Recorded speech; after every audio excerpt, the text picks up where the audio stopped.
A very good morning to all of you. Myself, Professor Dhaval Chandarana, and we are on our last unit of data compression subject, unit number 6, mathematically preliminary requirement for the lossy coding. Guys, on our previous lecture, we are already start our unit number 6, and in previous lecture we discussed what are the different topics, what are the different concepts which we covered in this particular unit, as well as we discussed the beginning or introductions about what is a lossy coding. So guys, today we discuss something different concept about a lossy coding is nothing but a distortions criteria. In behalf of distortions criteria, today we will discuss one of the concept about distortions criteria is known as a human visual system. As we know that on a lossy coding, all the algorithms, all the techniques which we are discussed in the particular unit, the data source is already in form of image, audios or video, and the output of this particular compression techniques we lost some informations. Then also we can conclude our actual message, and based on that, on a previous lecture we discussed if the algorithm is part of a lossless data compressions, then the rate, or we can say compression rate, it is the only parameter through which we can find out the which algorithm is best. But in form of lossy data compressions, we never measure the compressions rate, and the particular rate is not the only parameters to find out which algorithm is a best lossy algorithm. Guys, previous lecture થી આપણે unit number 6 start કર્યું, અને previous લેક્ચરની અંદર આપણે થોડોક basic introduction study કર્યું હતું. ઇન્ટ્રોડક્શન્સની અંદર આપણે એક વાત કરી હતી કે જો લોસલેસ ડેટા કમ્પ્રેશન્સ હોય તો રેટ એક પેરામીટર છે જેના ઉપરથી આપણે ઇઝીલી ફાઇન્ડ કરી શકીએ કે કયો algorithm best lossless data compressions algorithm છે. બટ જ્યારે આપણે લોસી ડેટા કમ્પ્રેશન્સની વાત કરીએ ત્યારે ખાલી રેટ આપણા એક પેરામીટર્સ તરીકે યુઝ નહીં કરી શકીએ. તો એની માટે જે difference between a source informations and the compress data કે જેને આપણે ડિસ્ટોર્શન્સ કહેતા હતા, એ ડિસ્ટોર્શન્સ પણ આપણે કન્સિડર કરવું પડશે. અને એનું રીઝન શું હતું? બિકોઝ અહીંયા જે પણ અલ્ગોરિધમ આપણે જોશું એ બધા જ અલ્ગોરિધમમાં ઇન્ફોર્મેશન્સ લોસ થશે એ આપણને ખબર છે, because the name it self suggest કે લોસી ડેટા કમ્પ્રેશન્સ. અને એના બીહાફમાં આજે આપણે જે ડિસ્કશન કરવાના છે એ ડિસ્ટોર્શન્સ ક્રાઇટેરિયામાં એક કન્સેપ્ટ છે હ્યુમન વિઝ્યુઅલ સિસ્ટમ. મીન્સ કોઈ પર્સન એઝ અ હ્યુમન જે કાંઈ પણ વસ્તુ જોવે છે એ કઈ રીતે આઈડેન્ટિફાઈડ કરે છે, એની આંખ કઈ રીતે વર્ક કરે છે, અને એમાં આપણને કેટલો ડેટા જોઈ શકીએ છીએ, એમાંથી કેટલો ડેટા આપણે એકચ્યુઅલમાં રીડ કરીએ છીએ, એકચ્યુઅલમાં આપણા આંખની અંદર એ અવેલેબલ થાય છે, અને ઘણો ડેટા લોસ થઈ જાય છે. તો એકચ્યુઅલ હ્યુમન વિઝ્યુઅલ સિસ્ટમ કઈ રીતે કામ કરે છે અને એમાં ડિસ્ટોર્શન્સ ક્રાઇટેરિયા કઈ રીતે મેઝરમેન્ટ થાય છે આપણે એ ડિસ્કસ કરશું. સો આજનો લેક્ચર આપણે સૌથી પહેલાં સ્ટાર્ટ કરીએ the concept of distortions criteria. How do we check how close y is to the original x comparing the original and a compressed signal?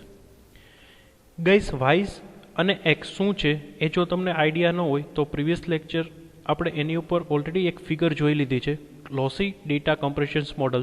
તો તમે મારો પ્રીવિયસ લેક્ચર જોઈ શકો છો, અને એના ઉપરથી તમે આઈડેન્ટિફાઈ કરી શકો છો કે x છે એ તમારો ઓરિજિનલ સોર્સ છે, અને આફ્ટર કમ્પ્લીશન્સ ઓફ પ્રોસેસ જે આપણે મેસેજ મળે છે કમ્પ્રેશન્સ એન્ડ ડીકમ્પ્રેશન્સ પછીનો જે મેસેજ છે y, it is known as a y. સો આપણે એ ચેક કરવાનું છે કે આપણો જે ઓરિજિનલ મેસેજ જે કમ્પ્રેસ થયા પહેલાંનો ડેટા હતો એક્સ એ, અને આપણે જે મેસેજ પાસ કરીએ છીએ કમ્પ્રેશન પ્રોસેસ ચેનલ અને ડીકમ્પ્રેસ થઈને જે રિસીવર એન્ડ ઉપર જે મેસેજ આવે છે એ વાય, એ બે વચ્ચે કેટલું ડિફરન્સ છે, મીન્સ એ બે કેટલા સેમ છે કે ડિફરન્સ છે એ આપણે ચેક કરશું. We must define a distortions measurement D. Distortions મેઝરમેન્ટને આપણે મેન્શન્સ કરશું ડી થી, અને ડિફરન્સ એનો ફાઇન્ડ કરશો તમારો ઓરિજિનલ મેસેજ એક્સ અને generated message Y. Most common distortions measure is, સૌથી વધારે આપણે મેઝરમેન્ટ શેના બેઝ ઉપર કરશું? Distortions X of Y is nothing but X minus Y raise to 2. So it is the equations.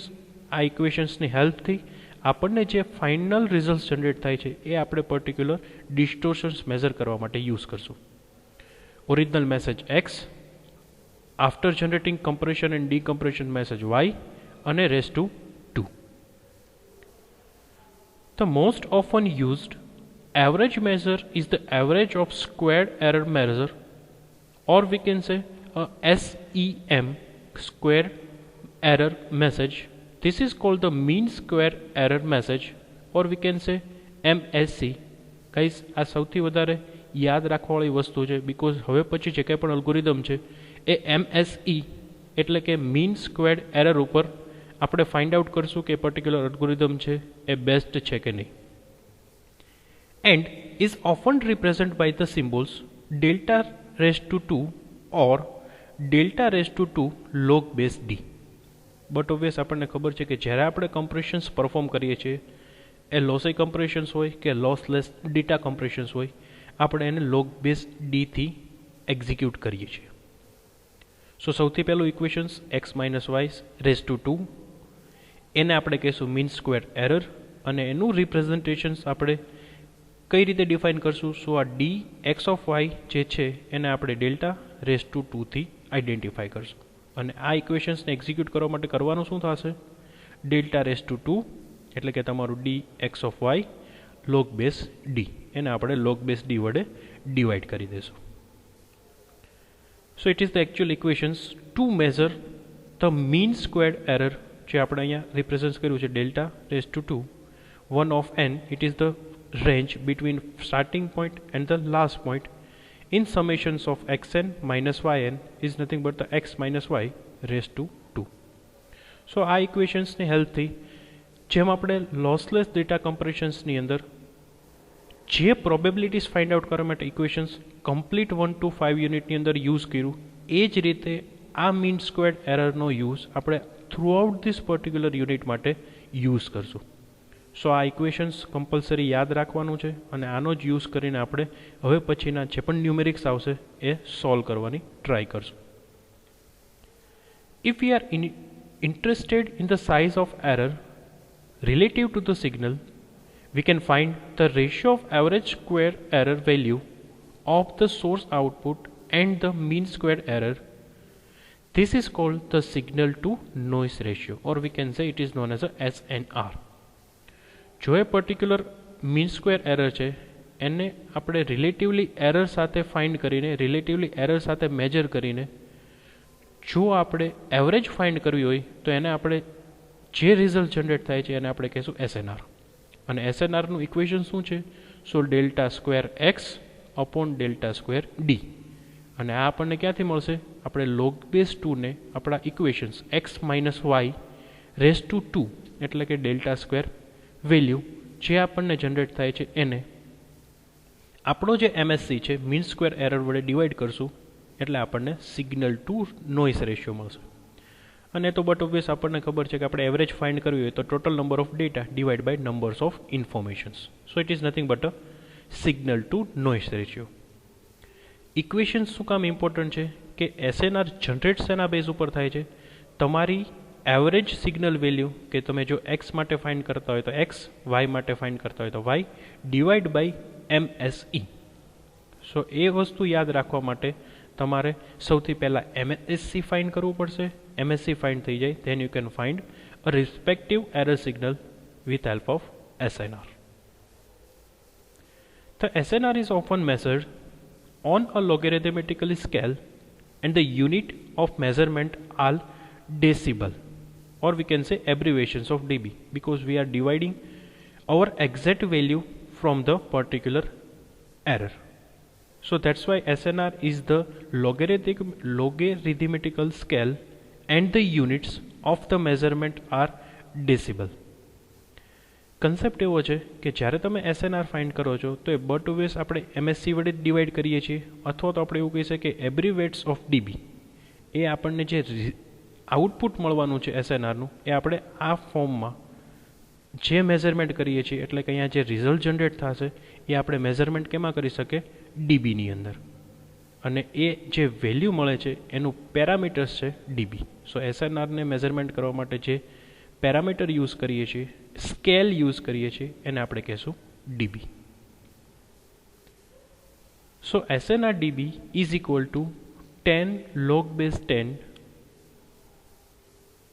delta square x divided by delta square base d.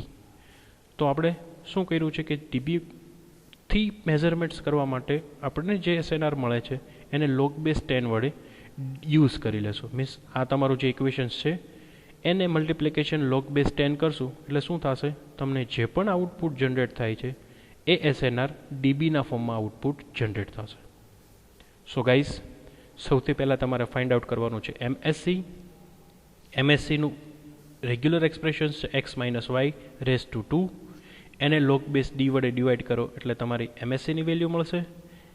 જે એમએસસીની value મળે છે એને તમે ડેલ્ટા સ્ક્વેર ડી સાથે અથવા તો delta square base of D સાથે divide કરશો એટલે તમને મળશે SNR, અને SNRને ડીબી સ્કેલ સાથે મેઝર કરવા માટે 10 log base 10 વડે મલ્ટિપ્લિકેશન્સ કરવાનું. સો તમારું final result in form of dB generate થઈ જશે. And SNR is the nothing but a signal to noise ratio. Generalize મેઝરની અંદર આપણે SNRની વાત કરીએ એટલે કે સિગ્નલ ટુ નોઇઝ રેશિયોની વાત કરીએ તો આપણે કેટલો ડેટા મોકલીએ છીએ અને એ ડેટા રિસીવર એન્ડ સુધી પહોંચવા માટે એની વચ્ચે સિગ્નલ સાથે કેટલો નોઇઝ એડ થાય છે એની એવરેજ છે, it is known as a signal to noise ratio. Example તરીકે આપણે જોઈએ તો આપણે કોઈને કોલ કરીએ છીએ તો આપણે મેસેજ મોકલીએ સાથે સાથે કોઈ વાઇબ્રેશન્સ, કોઈ આજુબાજુનો વોઇસ એ જે રિફ્લેક્ટ થાય છે ઓન અ રિસીવર એન્ડ, એ જે વોઇસ આપણો અને જે એક્સ્ટ્રા વોઇસ છે, જે અલ્ટરનેટ એક્સટર્નલ વોઇસ છે, એ બંને વોઇસ જ્યારે રિસીવર એન્ડ ઉપર પહોંચે છે એને આપણે કહી શકીએ signal to noise ratio. Distortions criteria બે પાર્ટ્સમાં ડિવાઈડ કરેલા છે. Subjective criteria, it is measured by the effect the distortion has on the revisers, and the objective mathematical measurements, it use a mathematical formula to measure the distortions. Subjective means તમે કોઈ particular signal સાથે data send કરો છો તો એમાં કેટલો noise add થાય છે એ બધા સિગ્નલ્સના અલગ અલગ ડિસ્ટોર્શન્સ ક્રાઇટેરિયા હશે. It is known as a subjective criteria. અને સેકન્ડ્સ કે જ્યારે આપણે કોઈ સિગ્નલ્સ અને નોઇઝ બંને કાઉન્ટ કરીએ છીએ in form of mathematical formula like પ્રિવિયસમાં SNR ફાઇન્ડ કર્યો, તો એ જે પણ રિઝલ્ટ જનરેટ થાય છે it is known as a objective mathematical measurements. So distortions find કરવા માટે બે ડિફરન્ટ ટાઈપ્સ છે. First one is subjective criteria. Subjective means કોઈ પર્ટિક્યુલર ઓબ્જેક્ટ, કોઈ પર્ટિક્યુલર ડેટાને ફોકસ કરીને તમે જો ડેટા એક હેન્ડ ઉપરથી બીજા હેન્ડ ઉપર મેસેજ મોકલો છો તો ઇન બિટવીન જે પણ ટ્રાન્ઝેક્શન્સ વખતે નોઇઝ એડ થાય છે it is known as a subjective criteria, જે ઓલમોસ્ટ સેમ હશે for the particular object. Like તમે એક વોઇસ ક્લિપ મોકલો છો વોટ્સએપની અંદર, તો જે પણ વોઇસ ક્લિપ તમે એક વખત સેન્ડ કરો કે એ 1000 ટાઈમ સેન્ડ કરો, એ પર્ટિક્યુલર સિગ્નલની અંદર નોઇઝ જેટલો એક પહેલી વખત એડ થશે એટલો જ દર વખતે એડ થઈને આવશે. સો it is known as a subjective criteria કે જેમાં પ્લેટફોર્મ ફિક્સ છે. ઓબ્જેક્ટિવ મેથેમેટિકલ મેઝરમેન્ટ શું હોય કે every time platform difference, signal of message difference અને સેન્ડર એન્ડ રિસીવર્સ આર ડિફરન્સ. તો એના માટે તમારે શું કરવું પડશે, એવરી ટાઈમ તમારે SNR એટલે કે નોઇઝ રેશિયો ફાઇન્ડ કરવો પડશે according to the situations, according to the time, according to the platform and according to the users requirement. અને એ જે તમે મેથેમેટિકલી ફાઇન્ડ કરો છો it is known as a objective mathematical measurements. Now we discuss the first criteria about the distortions. A particular human beings ની બોડીની અંદર visual system કઈ રીતે કામ કરે છે અને એમાં આપણે કઈ રીતે ફાઇન્ડ કરી શકીએ ડિસ્ટોર્શન્સ ક્રાઇટેરિયા, એ વસ્તુ આપણે જોવાની ટ્રાય કરીએ. The eye is a global shape object with the lens in the front that focus object onto the retina in the back of eyes. તો હ્યુમન બિંગ્સ એટલે કે કોઈ પર્સન અથવા તો માણસની આંખની અંદર એ આપણને ખબર છે કે રેટિના અને લેન્સ અવેલેબલ હોય છે, જેના બેઝ ઉપર આપણે કોઈ પિક્ચર્સ વિઝ્યુઅલ કરી શકીએ, જોઈ શકીએ. The retina contains a two kind of receptors or receptors called as rod and cones. આપણી પાસે એટલે કે હ્યુમન બીંગ્સ પાસે એક રેટિના હશે અને એ રેટિના બે ડિફરન્ટ ટાઈપ્સના રિસેપ્ટર્સ એટલે કે રિફ્લેક્શન્સ જનરેટ કરે છે, રોડ્સ અને કોન્સ. શું છે રોડ્સ અને cones? So the rods are most sensitive to light than the cones. Sensitive means જે એની ઉપર કોઈ લાઇટ્સ પડશે તો એ તરત રિફ્લેક્ટ કરશે, મીન્સ તરત કંઈક આન્સર જનરેટ કરશે. મોસ્ટ સેન્સિટિવ કોણ છે? Rods than the sensitive for the cones. And in low lights most of our vision is due to the operations of rods. હવે ઘણી વખત બહુ બધું અંધારું હોય પણ આપણે થોડુંક દેખાય, લાઈક 10% કે 20% વસ્તુ દેખાતી હોય due to the sum other reflections, અથવા તો એનું રીઝન છે કે આપણને 10 કે 10% દેખાય છે because of this road operations. તો ગાઈઝ આપણા આંખની અંદર બે રેટિનાની અંદર બે પાર્ટ છે, રોડ અને કોન્સ. એમાં રોડ છે એ મોર સેન્સિટિવ છે કમ્પેર વિથ ધ કોન્સ. જ્યારે આપણે કોઈ એવા રિફ્લેક્શન્સ એવા કોઈ રૂમની અંદર જાય છે કે જે ડાર્ક છે, જેમાં લાઇટ નથી અને છતાં પણ થોડુંક આપણને દેખાય છે, એનું મેઇન રીઝન છે બિકોઝ ઓફ રોડ સેન્સિટિવ છે. There are the 3 kinds of cones. કોન્સના પણ 3 અલગ ડિફરન્ટ ટાઈપ્સ છે. each of which are the most sensitive at the different wavelength of a visible spectrum. તો હવે જ્યારે કોન્સની અંદર આપણે વાત કરીએ તો એના 3 અલગ અલગ ટાઈપ્સ છે અને 3 ટાઈપ્સ શેના બેઝ ઉપર પડેલા છે? એની સેન્સિટિવિટીના બેઝ ઉપર. અને એની સેન્સિટિવિટી શેના ઉપર ડિપેન્ડ છે? કોઈ પણ વેવલેન્થ ઉપર. વેવલેન્થ મીન્સ આપણા આંખની અંદર કોઈ રિફ્લેક્શન્સ અથવા તો લાઇટ પડે છે એના બેઝ ઉપર આપણી આંખ કઈ રીતે રિફ્લેક્ટ કરે છે, કઈ રીતે આન્સર જનરેટ કરે છે, અને એના બેઝ ઉપર આપણને કઈ રીતે પિક્ચર્સ વિઝ્યુલાઇઝ થાય છે. The peak sensitive of the cones are is red, blue and green region of the visible spectrum. આપણને ઓલરેડી ખબર છે કે આપણને ઓલમોસ્ટ જેટલા પણ કલર દેખાય છે એ આ પર્ટિક્યુલર આરજીબીનું કોમ્બિનેશન છે. So it is the most peak sensitive value to picturize any of the pictures from a human beings eyes. So it is nothing but the peak sensitive of the cones. The cone are mostly concentrate in a very small area of the retina called as fovea. હવે જ્યારે આપણે કોન્સની ડિટેલ્સમાં વાત કરીએ તો જેમ આપણે કેમેરાની અંદર ફોકસ કરીએ છીએ એમ કોઈ પિક્ચર્સને આપણે ફોકસ કરીને જોઈએ તો એકચ્યુઅલ એ કોન્સ એનું આઉટપુટ કોન્સ એ પિક્ચર્સનું વિઝ્યુલાઇઝ આપણી આંખમાં જનરેટ કરે છે અને એ જે ફોકસ કરે છે એને કહેવાય છે ફોવિયા. અથવા તો જે પિક્ચર્સને આપણે ફોકસ કરીને જોઈએ છે અને પિક્ચર આપણને ક્લિયરલી દેખાય છે, it is because of a fovea and it is part of a retina known as a cones. Although the rods are more numerous than the cones are provide a better resolutions because we have a fovea on a cones because they are the more closely picked in the fovea. હમણાં જ આપણે discuss કર્યું કે ફોવિયાની હિસાબે આપણે કોઈ પણ પિક્ચર્સને સૌથી વધારે ફોકસ કરી શકીએ છીએ એટલે આપણને પિક્ચર ક્લિયર અને એક્ઝેક્ટ જે વેલ્યુ છે એ જ આપણા આઈની અંદર રિફ્લેક્ટ થાય છે. The muscles of the eye move to the eyeball, positioning the image of the object on a fovea. But obviously આપણે કોઈ વસ્તુને ફોકસ કરવું હોય, લાઈક આપણે કોઈ પિક્ચર કેપ્ચર કરતા હોય કેમેરામાં, તો આપણે લેન્સને મૂવ કરીએ છીએ અને એક્ઝેક્ટ પર્ટિક્યુલર કોઈ પોઝિશન્સ ઉપર આપણને એ લેન્સ એનું 100% રિઝલ્ટ જનરેટ કરીને આપે છે. તો સેમ જે રીતે કોઈ કેમેરાઝના લેન્સ આપણે મૂવ કરીએ છીએ એ જ રીતે કોઈ પિક્ચર્સને ક્લિયરલી જોવા માટે આપણે આઈના મસલ્સ મૂવ કરે છે ઓન આઈબોલ. આપણને ઘણી વખત ખબર છે કે આપણે થોડુંક દૂરનું પિક્ચર જોવું હોય તો આપણે ફૂલી કોન્સન્ટ્રેટ કરીએ. કોન્સન્ટ્રેટ કરતી વખતે આપણા આઈના રેટિના છે એ મૂવ થતા હોય, મસલ્સ મૂવ થતા હોય અને કોઈ એક પર્ટિક્યુલર પોઝિશન્સ ઉપર એ ફોવિયા ફોકસ કરે, than they get a final results or we can say focused picture on our human beings eye. This become a drawback in a low lights, but આ વસ્તુ possible નથી લો લાઇટની અંદર. શું કામ? કેમ કે આપણી પાસે નંબર્સ ઓફ રિફ્લેક્શન જ એટલા ઓછા છે કે આપણે એને ફોકસ ન કરી શકીએ. On way to improve what see in low light is to focus only one side of the object. But obvious છે કે આપણને જે પિક્ચર લો લાઇટની અંદર દેખાવાનું છે, ડાર્ક મોડની અંદર દેખાવાનું છે, એમાં ફોકસ આપણે એટલે નથી કરી શકતા કેમ કે આજુબાજુનું પિક્ચર એ ક્લિયર નથી, તો આપણને કોઈ વસ્તુ પર ફોકસ ન કરી શકીએ. એક બીજી વસ્તુ તમને એક્સપ્લેન કરી દઉં કે આપણે ફોકસ તો જ કરી શકીએ કે આજુબાજુની કમ્પેરિઝનમાં કોઈ એક વસ્તુને આપણે કોન્સન્ટ્રેટથી જોઈ શકીએ. જ્યારે એ વસ્તુ ડાર્ક મોડ કે લાઇટ ના હોય એ રૂમમાં આપણે ન જોઈ શકીએ, બિકોઝ પાછળનું બેકગ્રાઉન્ડ ઓલવેઝ બ્લેક ફોર્મેટમાં હશે. મીન્સ એકચ્યુઅલ પોઝિશન્સ કોઈ વસ્તુની આપણને ફાઇન્ડ ન કરી શકીએ. This way the object is image on the road which are more sensitive to the lights.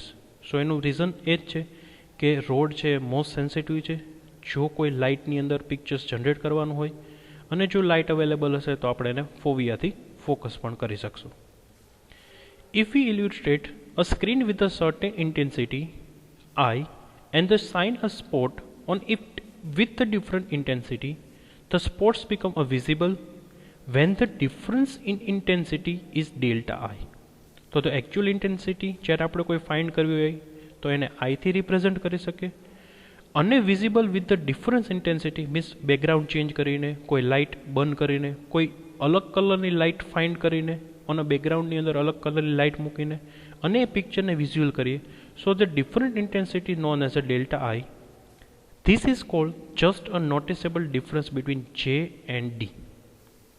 તો એક એક્ઝામ્પલ આપી દઉં કે તમે કોઈ પર્સનને વ્હાઇટ બેકગ્રાઉન્ડની અંદર જુઓ, બ્લેક બેકગ્રાઉન્ડની અંદર જુઓ, અને અલગ અલગ પ્રકારના બેકગ્રાઉન્ડની અંદર જોતા જાઓ, લાઈક આપણે શેડો ઇફેક્ટ આપીએ, તો એકચ્યુઅલ પિક્ચર્સ જેને આપણે કહી શકીએ આઈ, અને ડિફરન્ટ બેકગ્રાઉન્ડ ચેન્જ કરીને એ પર્ટિક્યુલર પર્સનનું આઉટપુટ અથવા તો રિફ્લેક્શન જોઈએ, એને કહેવાય ડેલ્ટા આઈ.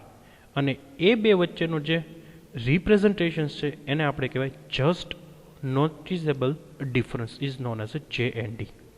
સો ઓરિજિનલ પિક્ચર્સ જે આપણને દેખાય છે જેમાં આપણે કોઈ પણ જાતનો ચેન્જ નથી કરતા, it is known as I. અને પિક્ચર્સને ક્લિયરિટી સાથે જોવા માટે આપણે કંઈ ચેન્જીસ કરીએ છીએ, it's known as a delta I. અને આઈ અને ડેલ્ટા આઈ વચ્ચેના ડિફરન્સને just noticeable difference known as a J and D. Guys, આ બધી જ વસ્તુ આપણા આંખની અંદર વર્કિંગ એકચ્યુઅલી વર્ક કરે છે, અને આના બેઝ ઉપર જ બધા પ્રકારના printers, scanner, cameras, wild life cameras આપણે ડેવલપ્ડ કરી શક્યા છીએ. The ratio of delta I divided by I is known as the Weber fraction of a Weber ratios. હવે જ્યારે તમે ડિફરન્ટ રિફ્લેક્શન્સની અંદર જે આઉટપુટ જુઓ છો અને તમારા ઓરિજિનલ મેસેજનું આઉટપુટ વડે ડિવાઈડ કરો છો, એને કહી શકો Weber fractions or a Weber ratio. This ratio is known to be a constant at the about of 0.02 over the wide range of intensity in the absence of background illustrations. એનો meaning એવો છે કે જો તમે બેકગ્રાઉન્ડની અંદર કાંઈ change નથી કરતા, and if you see the constant background in form of 0.2 a wide range scale, then it should the ratio is always be on a constant manner, but in form of absence of background illuminations, means બેકગ્રાઉન્ડને તમારે remove કરી દેવાનું છે. However, if the background is illuminations in a change, the range over which Weber ratio remain a constant becomes a relatively small. હવે જો તમે કોઈ બેકગ્રાઉન્ડના changes કરો છો અથવા તો બેકગ્રાઉન્ડની અંદર કાંઈ રિફ્લેક્શન્સ જનરેટ કરો છો, તો જે તમને રેશિયો મળશે એ કોન્સ્ટન્ટ રેશિયો નહીં હોય, it's become a relatively small. અને એ આપણને ખબર જ છે કે જેમ જેમ બેકગ્રાઉન્ડ ચેન્જ થાય એમ આંખની અંદર જે પિક્ચર્સ જનરેટ થવા જોઈએ એ ડિફરન્ટ હશે. લાઈક કોઈ એક બ્લાઇન્ડ સ્પોટની અંદર કોઈ વ્હાઇટ કલર છે, લાઈક બેકગ્રાઉન્ડ બ્લેક છે અને તમે વ્હાઇટ કલરના ફોન્ટ રાખો છો, તો it should be really reflect on our eyes. But એવું સમજો કે તમારું બેકગ્રાઉન્ડ એ વ્હાઇટ છે અને તમારો ફોન્ટના કલર પણ વ્હાઇટ છે, then it should B never visible. હવે ફરી વખત આપણે પાછું એક્ઝામ્પલ લઈએ કે બેકગ્રાઉન્ડ બ્લેક છે અને ફોન્ટના કલર યલો છે, તો it should be a relatively reflect but not a exactly reflect, means clearly visible નહીં થાય. So the constant range in centered around the intensity level to which the eye adapt. But obvious જે પ્રમાણે ફોરેવા focus કરશે એ જેટલું focus સારી રીતે કરી શકશે એટલો જ આપણને નંબર્સ ઓફ પિક્ચર્સની રિપ્રેઝન્ટેશન્સ વેલ્યુ આપણા આંખની અંદર સારી રીતે જનરેટ કરી શકશે. અને એની માટે background is a most important concept. If delta I divided by I, or we can say Weber fractions constant, then we can infer that the sensitivity of eye to be intensity is logarithmically functions d of log I divided by di upon I.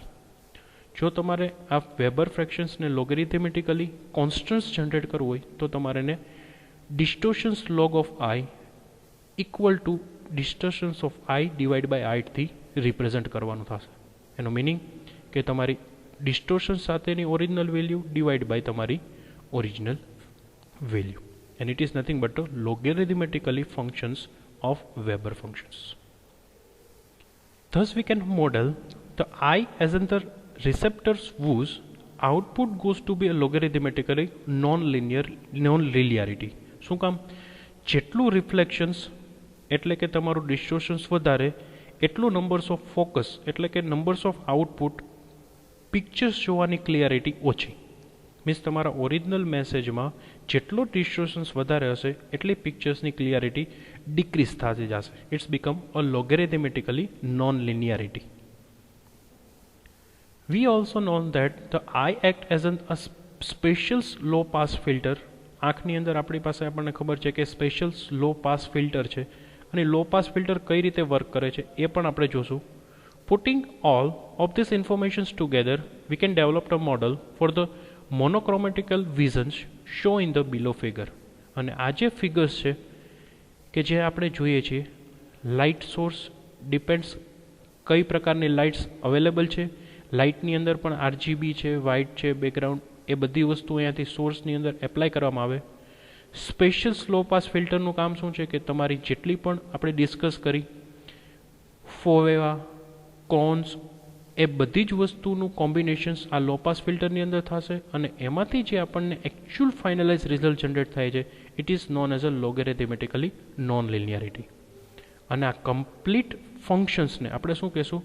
મોનોક્રોમેટિકલ વિઝન્સ, જે એકચ્યુઅલમાં આપણી આંખની અંદર એટલે કે human બિંગ્સના આઈસની અંદર કોઈ visual system રિપ્રેઝેન્ટ્સ કરવા માટે કામ કરે છે. So guys, it is the today's lecture which we are learn something new and very interesting how the human visual system is work. I think ઘણા બધા લોકોને આ વસ્તુની એકચ્યુઅલ ઇન્ફોર્મેશન્સ ખબર નહીં હોય કે આંખની અંદર આવી રીતે રેટિના હોય છે.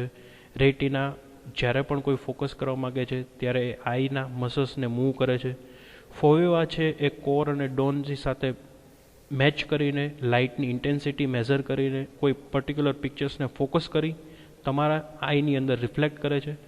અને બધી જ વસ્તુનું કામ એટલે કે combination of this model is known as a monochromatic versions or we can say monochromatic visions, જે એકચ્યુઅલ આપણા હ્યુમન બિંગ્સ આઈની અંદર વર્ક કરે છે. So it is the things which we discuss in form of today's lecture.